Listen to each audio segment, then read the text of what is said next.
Chase your tail. Like, I want to chase my tail. Nah. I'm being cute.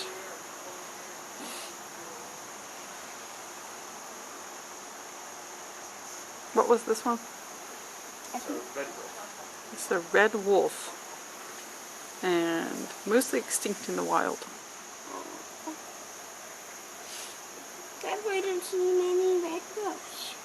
Says the red wolf is only half the size of a gray wolf, but almost twice the size of a coyote. Red wolves live in large family groups called packs.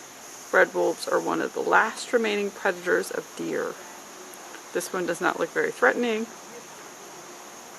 but that's okay. It says coastal North Carolina is one of the few places left where a red wolf can be heard in the wild. She said a whole bunch of them are in Alabama, right? That's where they had tried to rebuild the population. So this is probably one of the sons. And he's a little sillier. Bunch of sirens today.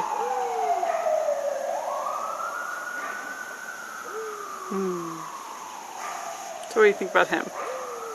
He's awesome. Then that's the dad, because you can tell that he kind of looks like he has a harness on him, but he really doesn't. So the dad's walking around over there. And then the other son's over there.